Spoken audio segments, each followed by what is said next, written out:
सत श्री अकाल जी। किताब सुखन सुनेहे, लेखक नरिंदर सिंह कपूर। टॉपिक पहला, निराश होना मना है। नਵੇਂ ਰਾਹ ਉਹਨਾਂ ਨੂੰ ਹੀ ਲੱਭਦੇ ਹਨ ਜਿਹੜੇ ਰਾਹ ਭੁੱਲ ਜਾਣ। ਇਸ ਤੱਥ ਦਾ ਸੱਚ ਤੁਹਾਨੂੰ ਕਿਸੇ ਮਾਰੂਥਲ ਜਾਂ ਪਹਾੜ ਵਿੱਚ ਇਕੱਲਿਆਂ ਵਿਚਰਨ ਨਾਲ ਹੀ ਸਮਝ ਆਵੇਗਾ। ਅਸੀਂ ਉਹੀ ਕੁਝ ਹੁੰਦੇ ਹਾਂ ਜੋ ਕੁਝ ਅਸੀਂ ਆਪਣੇ ਆਪ ਬਾਰੇ ਸੋਚਦੇ ਰਹਿੰਦੇ ਹਾਂ। ਜਿਹੋ ਜਿਹਾ ਸਾਡਾ ਅਮਲ ਹੁੰਦਾ ਹੈ ਉਹੋ ਜਿਹਾ ਸਾਡਾ ਚਰਿੱਤਰ ਬਣ ਜਾਂਦਾ ਹੈ। ਜਿਹੋ ਜਿਹਾ ਸਾਡਾ ਚਰਿੱਤਰ ਬਣ ਜਾਂਦਾ ਹੈ ਉਹੋ ਜਿਹੀ ਹੀ ਸਾਨੂੰ ਦੁਨੀਆ ਪ੍ਰਤੀਤ ਹੁੰਦੀ ਹੈ। ਕਈ ਬਸੰਤ ਵਿੱਚ ਵੀ ਉਬਾਸੀ ਵਾਂਗ ਵਿਚਰਦੇ ਹਨ, ਕਈ ਪਤਝੜ ਵਿੱਚ ਵੀ ਮੋਰ ਵਾਂਗ ਨੱਚਦੇ ਹਨ। ਕਈਆਂ ਦਾ ਸੁਭਾਅ ਬੰਦ ਨਾਲੀ ਵਾਲਾ ਹੁੰਦਾ ਹੈ, ਕਈ ਛੱਪੜ ਵਾਂਗ ਹੁੰਦੇ ਹਨ, ਕਈ ਝੀਲ ਜਿਹੇ ਲੱਗਦੇ ਹਨ, ਕਈ ਨਹਿਰ ਵਾਂਗ ਵਗਦੇ ਹਨ, ਕਈ ਦਰਿਆ ਵਾਂਗ ਚੱਲਦੇ ਹਨ ਅਤੇ ਕਈ ਨਿਰੇ ਸਮੁੰਦਰ ਹੁੰਦੇ ਹਨ। ਕਈ ਰਾਹ ਜਾਂਦਿਆਂ ਨੂੰ ਵੀ ਤਾੜੀ ਮਾਰ ਕੇ ਉਤਸ਼ਾਹ ਦਿੰਦੇ ਹਨ। ਕਈ ਆਪਣੇ ਬੱਚਿਆਂ ਦੀ ਅਸਫਲਤਾ ਉਡੀਕਦੇ ਹਨ ਤਾਂ ਕਿ ਕਹਿ ਸਕਣ, ਮੈਨੂੰ ਤਾਂ ਪਹਿਲਾਂ ਹੀ ਪਤਾ ਸੀ ਕਿ ਤੂੰ ਇਹੀ ਕੁਝ ਕਰਨਾ ਸੀ। ਮਨੁੱਖ ਦਾ ਸਭ ਤੋਂ ਵੱਡਾ ਫਰਜ਼ ਇਹ ਹੈ ਕਿ ਉਹ ਜ਼ਿੰਦਗੀ ਨੂੰ ਬਰਦਾਸ਼ਤ ਕਰੇ। ਕਿਸੇ ਦੇ ਜੀਵਨ ਵਿੱਚ ਸਭ ਕੁਝ ਚਾਹੇ ਅਨੁਸਾਰ ਨਹੀਂ ਵਾਪਰਦਾ। ਤੁਹਾਨੂੰ ਉਹੀ ਮੁਸ਼ਕਲਾਂ ਪੈਣਗੀਆਂ ਜਿਨ੍ਹਾਂ ਦਾ ਹੱਲ ਤੁਸੀਂ ਕਰ ਸਕੋਗੇ। ਯਾਦ ਰੱਖਣ ਵਾਲੀ ਮਹੱਤਵਪੂਰਨ ਗੱਲ ਇਹ ਹੈ ਕਿ ਤੁਸੀਂ ਆਪਣੀਆਂ ਸਾਰੀਆਂ ਮੁਸ਼ਕਲਾਂ ਨਾਲੋਂ ਵੱਡੇ ਹੋ। ਲੰਘ ਗਏ ਮੌਕਿਆਂ ਦਾ ਅਫਸੋਸ ਕਰਨ ਦੀ ਥਾਂ ਆਪਣੀ ਬਿਰਤੀ ਵਰਤਮਾਨ ਉੱਤੇ ਕੇਂਦਰਿਤ ਕਰਕੇ ਅਸੀਂ ਆਪਣੇ ਭਵਿੱਖ ਦੀ ਨੁਹਾਰ ਬਦਲ ਸਕਦੇ ਹਾਂ। ਅਤੀਤ ਸਾਡੇ ਵੱਸ ਨਹੀਂ ਹੁੰਦਾ, ਪਰ ਭਵਿੱਖ ਸਾਡੇ ਸਾਹਮਣੇ ਹੁੰਦਾ ਹੈ। ਅਸਫਲ ਉਹੀ ਹੁੰਦੇ ਹਨ ਜਿਹੜੇ ਸਫਲ ਨਹੀਂ ਹੋਣਾ ਚਾਹੁੰਦੇ। ਬਿਮਾਰ ਉਹੀ ਪੈਂਦੇ ਹਨ ਜਿਨ੍ਹਾਂ ਕੋਲ ਬਿਮਾਰ ਹੋਣ ਦਾ ਸਮਾਂ ਹੁੰਦਾ ਹੈ। ਅਕਸਰ ਜੋ ਕੁਝ ਸੰਭਵ ਹੁੰਦਾ ਹੈ ਉਸ ਨੂੰ ਅਸੀਂ ਪ੍ਰਾਪਤ ਨਹੀਂ ਕਰਨਾ ਚਾਹੁੰਦੇ ਅਤੇ ਜੋ ਕੁਝ ਪ੍ਰਾਪਤ ਕਰਨਾ ਚਾਹੁੰਦੇ ਹਾਂ ਉਹ ਸੰਭਵ ਨਹੀਂ ਹੁੰਦਾ। ਅਸੀਂ ਗੁੜ ਦੀ ਡਲੀ ਨਾਲ ਟੋਭਾ ਮਿੱਠਾ ਕਰਨਾ ਚਾਹੁੰਦੇ ਹਾਂ। ਜੇ ਸਫਲ ਹੋਣਾ ਸਾਡਾ ਉਦੇਸ਼ ਹੋਵੇ ਤਾਂ ਕਿਸੇ ਵੀ ਹਾਲਤ ਵਿੱਚ ਅਸੀਂ ਨਿਰਾਸ਼ ਨਹੀਂ ਹੋਵਾਂਗੇ, ਪਰ ਅਸੀਂ ਤਾਂ ਦੂਜਿਆਂ ਨਾਲੋਂ ਵਧੇਰੇ ਸਫਲ ਹੋਣਾ ਚਾਹੁੰਦੇ ਹਾਂ।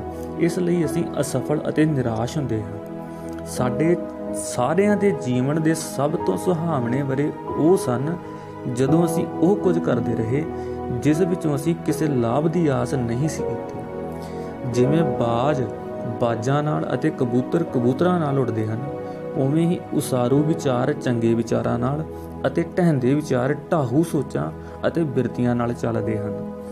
ਕਈਆਂ ਦਾ ਗੋਡੇ ਬਹਿਣ ਤੋਂ ਪਹਿਲਾਂ ਹੀ ਦਿਲ ਵੀ ਬਹਿ ਜਾਂਦਾ ਹੈ। ਹਰ ਬੰਦਾ ਆਪਣੇ ਮਨ ਦੀ ਸੇਧ ਨੂੰ ਬਦਲ ਕੇ ਜੀਵਨ ਵੀ ਬਦਲ ਸਕਦਾ ਹੈ।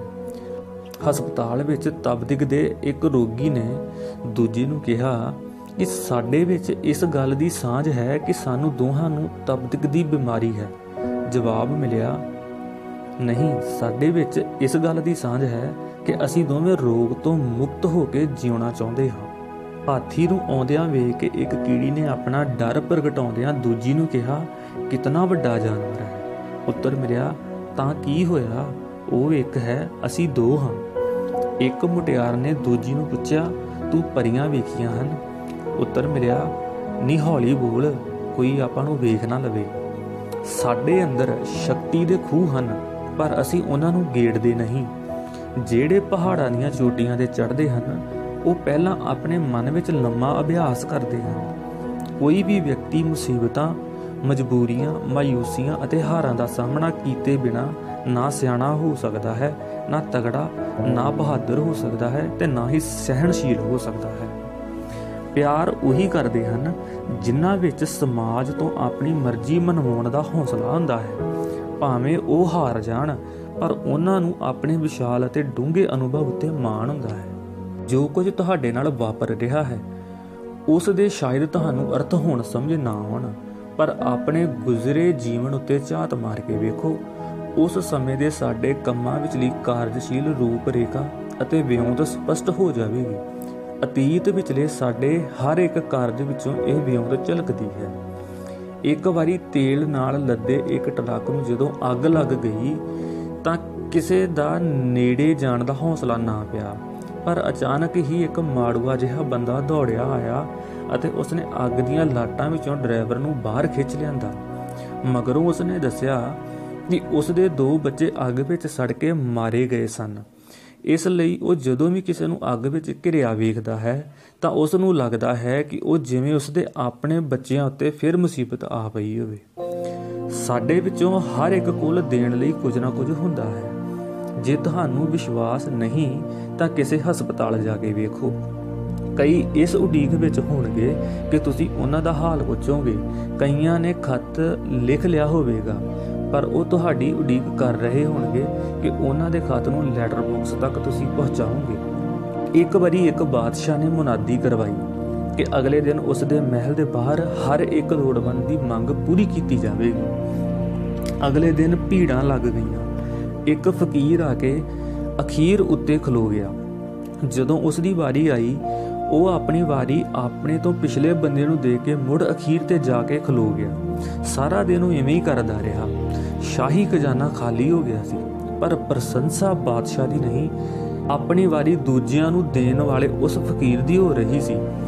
ਬਾਦਸ਼ਾਹ ਨੇ ਫਕੀਰ ਨੂੰ ਪੁੱਛਿਆ, ਇਹ ਕੀ ਕਰ ਰਿਹਾ ਹੈ? ਉੱਤਰ ਮਿਲਿਆ, ਜੋ ਕੁਝ ਤੁਸੀਂ ਕਰ ਰਹੇ ਹੋ ਉਹ ਕੁਝ ਹੀ ਮੈਂ ਕਰ ਰਿਹਾ ਹਾਂ। ਤੁਹਾਡੇ ਕੋਲ ਦੂਜਿਆਂ ਨੂੰ ਦੇਣ ਲਈ ਸ਼ਾਹੀ ਖਜ਼ਾਨਾ ਹੈ, ਮੇਰੇ ਕੋਲ ਦੇਣ ਨੂੰ ਤਾਂ ਮੇਰੀ ਵਾਰੀ ਹੀ ਹੈ, ਸੋ ਮੈਂ ਆਪਣੀ ਵਾਰੀ ਦੂਜਿਆਂ ਨੂੰ ਦੇ ਰਿਹਾ ਹਾਂ। ਆਲੇ ਦੁਆਲੇ ਝਾਤ ਮਾਰ ਕੇ ਵੇਖੋ, ਬੜੇ ਲੋੜਵੰਦ ਲੋਕ ਵਿਖਾਈ ਦੇਣਗੇ। ਆਪਣੇ ਘਰ ਦੇ ਅੰਦਰ ਝਾਤ ਮਾਰ ਕੇ ਵੇਖੋ, ਬੜਾ ਕੁਝ ਦੂਜਿਆਂ ਨੂੰ ਦੇਣ ਲਈ ਤੁਹਾਨੂੰ ਵਿਖਾਈ ਦੇਵੇਗਾ। ਜੀਵਨ ਦੇ ਇੱਕ ਪੜਾਅ ਤੱਕ ਸਾਨੂੰ ਵਸਤਾਂ ਪ੍ਰਾਪਤ ਕਰਕੇ ਖੁਸ਼ੀ ਹੁੰਦੀ ਹੈ। ਇੱਕ ਪੜਾਅ ਅਜਿਹਾ ਵੀ ਹੁੰਦਾ ਹੈ ਜਦੋਂ ਕੁਝ ਦੇ ਕੇ ਖੁਸ਼ੀ ਹੁੰਦੀ ਹੈ। ਕਈ ਪਹਿਲੇ ਪੜਾਅ ਤੋਂ ਅੱਗੇ ਨਹੀਂ ਲੰਘਦੇ, ਸੋ ਉਹਨਾਂ ਨੂੰ ਦੇਣ ਦੀ ਖੁਸ਼ੀ ਨਹੀਂ ਮਿਲਦੀ। ਅਜਿਹੇ ਵਿਅਕਤੀਆਂ ਤੋਂ ਖੋਹਣ ਵਾਲੇ ਕਈ ਪੈਦਾ ਹੋ ਜਾਂਦੇ ਹਨ। ਅਧਿਆਪਕਾਂ ਦਾ ਜੀਵਨ ਭਾਵੇਂ ਅਮੀਰੀ ਵਾਲਾ ਨਾ ਹੋਵੇ, ਪਰ ਦੂਜਿਆਂ ਦਾ ਜੀਵਨ ਉਸਾਰਨ ਕਾਰਨ ਉਹਨਾਂ ਨੂੰ ਜੀਵਨ ਦੀ ਤਸੱਲੀ ਵਧੇਰੇ ਹੁੰਦੀ ਹੈ। ਪੁਰਸ਼ ਨਾਲੋਂ ਇਸਤਰੀ ਵਧੇਰੇ ਤਿਆਗ, ਸਬਰ, ਸੰਤੋਖ ਅਤੇ ਮੋਹ ਵਾਲੀ ਹੁੰਦੀ ਹੈ। ਬਹੁਤਿਆਂ ਵਿੱਚ ਸਾਥ ਪ੍ਰਾਪਤ ਕਰਨ ਦੀ ਤਾਂਘ ਹੁੰਦੀ ਹੈ, ਸਾਥ ਦੇਣ ਦੀ ਦਲੇਰੀ ਨਹੀਂ ਹੁੰਦੀ। ਸਾਥ ਦੇਣ ਦੀ ਬਿਰਤੀ ਇਸਤਰੀਆਂ ਨੂੰ ਥੱਕਣ ਨਹੀਂ ਦਿੰਦੀ। ਜਿਨ੍ਹਾਂ ਨੇ ਆਪਣੇ ਘਰ ਵਿੱਚ ਕੋਈ ਪਸ਼ੂ ਰੱਖਿਆ ਹੋਇਆ ਹੁੰਦਾ ਹੈ, ਉਹਨਾਂ ਕੋਲ ਤਸੱਲੀ ਅਤੇ ਪ੍ਰਸੰਨਤਾ ਦਾ ਇੱਕ ਸਰੋਤ ਵਧੇਰੇ ਹੁੰਦਾ ਹੈ। ਤੁਹਾਨੂੰ ਮਾਣ ਹੋਣਾ ਚਾਹੀਦਾ ਹੈ ਕਿ ਤੁਸੀਂ ਦੂਜਿਆਂ ਦੇ ਕੰਮ ਆ ਸਕਦੇ ਹੋ। ਅਸੀਂ ਨਿੱਕੀਆਂ ਇੱਜ਼ਤਾਂ ਵਾਲੇ ਲੋਕ ਹਾਂ। ਇਹੀ ਕਾਰਨ ਹੈ ਕਿ ਅਸੀਂ ਝੱਟ ਬੇਇੱਜ਼ਤੀ ਮਹਿਸੂਸ ਕਰਨ ਲੱਗ ਪੈਂਦੇ ਹਾਂ। ਇਵੇਂ ਅਸੀਂ ਆਪ ਹੀ ਸਮੱਸਿਆ ਬਣ ਜਾਂਦੇ ਹਾਂ ਅਤੇ ਆਪਣੇ ਲਈ ਆਪ ਹੀ ਮੁਸ਼ਕਲਾਂ ਉਪਜਾਉਂਦੇ ਰਹਿੰਦੇ ਹਾਂ।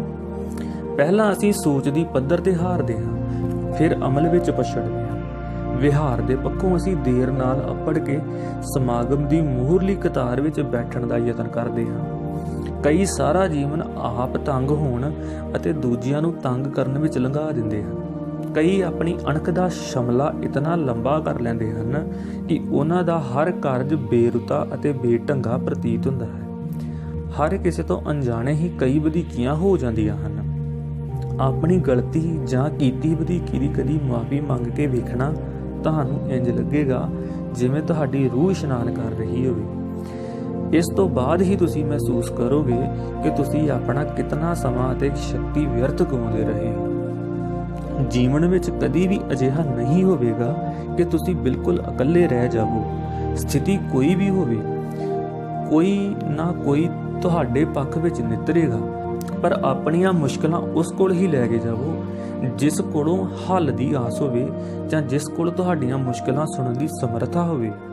ਪਿਆਰ ਕਰਨਾ ਅਤੇ ਧਿਆਨ ਦੇਣਾ ਉਦਾਸੀ ਦਾ ਇਲਾਜ ਹੁੰਦੇ ਹਨ। ਇਹਨਾਂ ਨਾਲ ਉਪਾਰਮਤਾ ਦੂਰ ਹੁੰਦੀ ਹੈ ਅਤੇ ਉਤਸ਼ਾਹ ਜਾਗਦਾ ਹੈ। ਦੂਜਿਆਂ ਪ੍ਰਤੀ ਪਿਆਰ ਪ੍ਰਗਟਾਉਣ ਦੇ ਅਨੇਕਾਂ ਢੰਗ ਹੁੰਦੇ ਹਨ। ਇਹ ਇੱਛਾ ਹੀ ਆਪਣੇ ਵਿੱਚ ਇੱਕ ਹੁਲਾਰਾ ਬਣ ਜਾਂਦੀ ਹੈ। ਤੁਸੀਂ ਕਿਸੇ ਦੀ ਸਮੱਸਿਆ ਧਿਆਨ ਨਾਲ ਸੁਣ ਲਵੋ, ਉਹ ਆਪਣੀ ਸਮੱਸਿਆ ਦਾ ਹੱਲ ਆਪ ਹੀ ਲੱਭ ਲਵੇਗਾ। ਇੱਕ ਵਿਅਕਤੀ ਨੇ ਕਿਹਾ, ਮੈਂ ਆਪਣਾ ਮਕਾਨ ਵੇਚਣਾ ਚਾਹੁੰਦਾ ਹਾਂ, ਪਰ ਵਿਕ ਨਹੀਂ ਰਿਹਾ। ਸੁਣਨ ਵਾਲੇ ਮਿੱਤਰ ਨੇ ਪੁੱਛਿਆ ਕਿ ਜੇ ਤੂੰ ਇਹ ਮਕਾਨ ਖਰੀਦਣਾ ਹੋਵੇ ਤਾਂ ਤੂੰ ਕੀ ਮੁੱਲ ਪਾਵੇਂਗਾ? ਵੇਚਣ ਵਾਲੇ ਨੂੰ ਸਮਝ ਆ ਗਈ ਕਿ ਉਸ ਦਾ ਮਕਾਨ ਕਿਤਨੇ ਵਿੱਚ ਵਿਕ ਸਕਦਾ ਸੀ।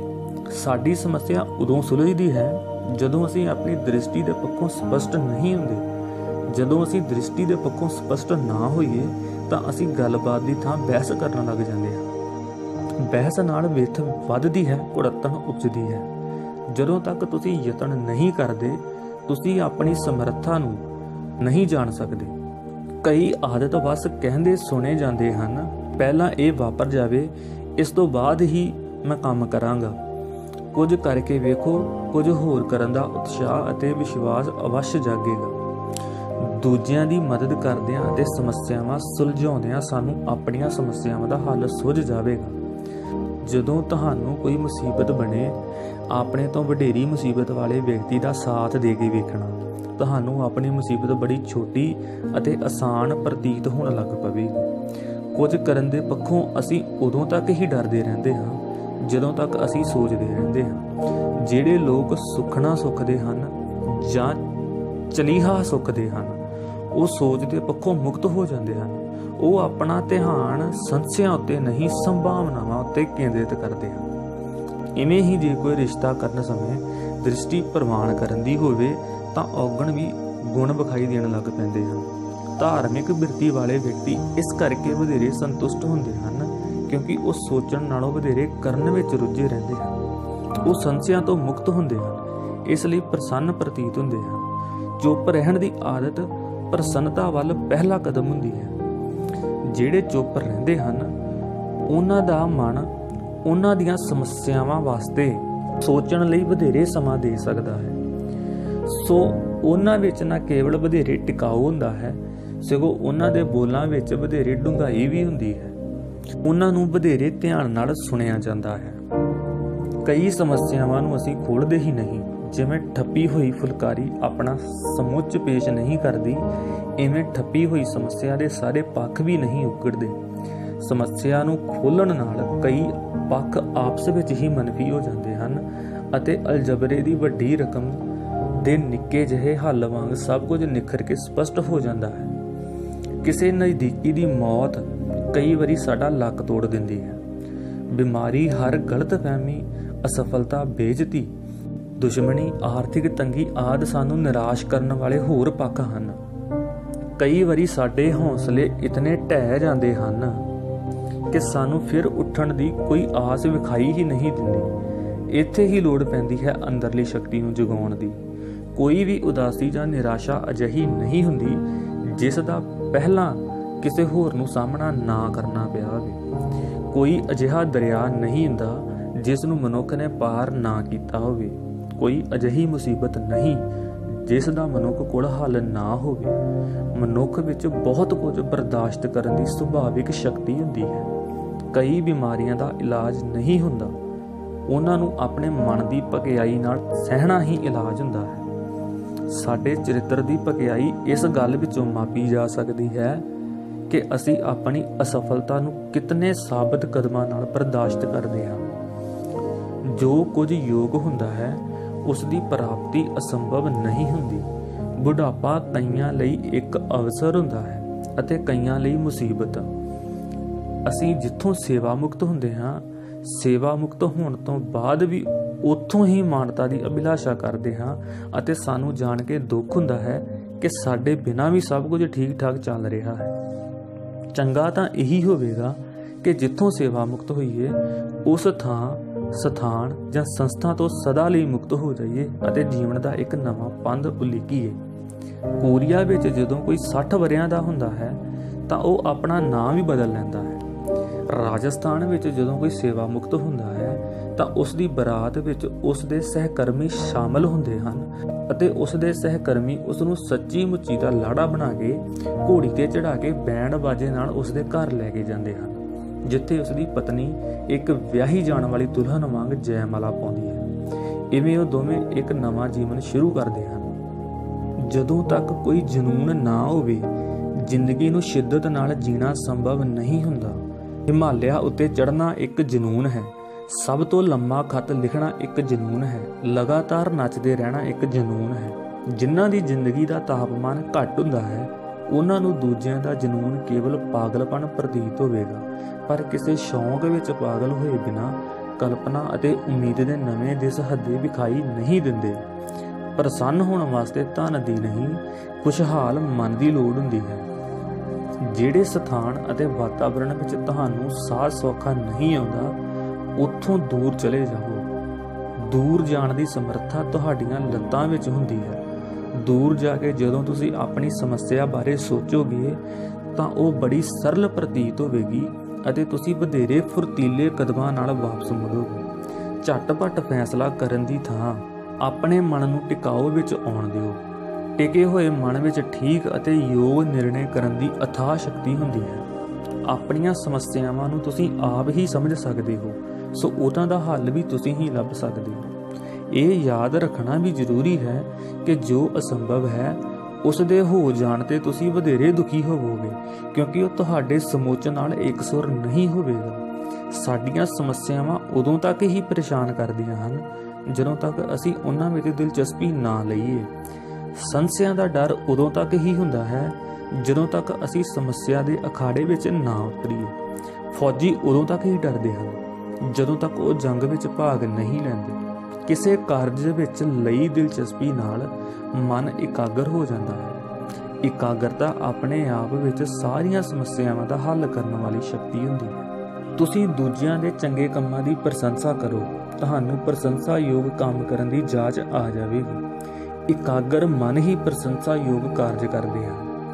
ਕਈ ਵਾਰੀ ਸਾਡੀ ਉਦਾਸੀ ਦਾ ਕਾਰਨ ਇਹ ਹੁੰਦਾ ਹੈ ਕਿ ਅਸੀਂ ਆਪਣੇ ਸਰੀਰ ਜਾਂ ਆਪਣੇ ਦਿਮਾਗ ਦੀ ਅਧਿਕ ਵਰਤੋਂ ਜਾਂ ਦੁਰਵਰਤੋਂ ਕੀਤੀ ਹੁੰਦੀ ਹੈ। ਇੱਕ ਵਿਗੜਿਆ ਸੰਤੁਲਨ ਸਾਡੀ ਦ੍ਰਿਸ਼ਟੀ ਵਿੱਚ ਟੇਢ ਉਪਜਾਉਂਦਾ ਹੈ। ਲੋੜੀਂਦਾ ਆਰਾਮ ਕਰਕੇ ਅਤੇ ਸੰਤੁਲਨ ਨੂੰ ਮੁੜ ਬਹਾਲ ਕਰਕੇ ਅਸੀਂ ਗੁਆਚਿਆ ਟਿਕਾਊ ਮੁੜ ਪ੍ਰਾਪਤ ਕਰ ਸਕਦੇ ਹਾਂ। ਕੰਮ ਤਿਆਗ ਕੇ ਬੈਠਣ ਵਾਲਾ ਅਤੇ ਕੇਵਲ ਸੋਚਣ ਵਾਲਾ ਵਿਅਕਤੀ ਆਪਣੀ ਹਾਰ ਬਾਰੇ ਸੋਚਦਾ ਹੈ ਅਤੇ ਉਸ ਨੂੰ ਡਰ ਲੱਗਦਾ ਹੈ, ਜਦੋਂ ਕਿ ਕਾਰਜ ਵਿੱਚ ਰੁੱਝਿਆ ਅਤੇ ਖਲੋਤਾ ਵਿਅਕਤੀ ਵਧੇਰੇ ਆਤਮ ਵਿਸ਼ਵਾਸ ਵਾਲਾ ਹੋ ਕੇ ਖਤਰਿਆਂ ਨੂੰ ਵੀ ਆਪਣੇ ਪੱਖ ਵਿੱਚ ਕਰ ਲੈਂਦਾ ਹੈ। ਜਿਨ੍ਹਾਂ ਦੇ ਮਨ ਵਿੱਚ ਆਸ ਉਮੀਦ ਹੁੰਦੀ ਹੈ ਉਹ ਲਹਿਰਾਉਂਦੇ ਸਾਵੇ ਰੁੱਖ ਹੁੰਦੇ ਹਨ, ਪਰ ਜਿਹੜੇ ਨਿਰ-ਆਸ ਹੁੰਦੇ ਹਨ ਉਹ ਰੁੱਖ ਕੇਵਲ ਬਾਲਣ ਬਣਦੇ ਹਨ। ਸੋ ਇਸ ਦੇ ਨਾਲ ਹੀ ਅੱਜ ਦਾ ਪਹਿਲਾ ਟੌਪਿਕ ਜਾਂ ਲੈਸਨ ਖਤਮ ਹੁੰਦਾ ਹੈ। ਫਿਰ ਮਿਲਦੇ ਹਾਂ ਇਸ ਦੇ ਅਗਲੇ ਲੈਸਨ ਜਾਂ ਟੌਪਿਕ ਦੇ ਨਾਲ। ਧੰਨਵਾਦ।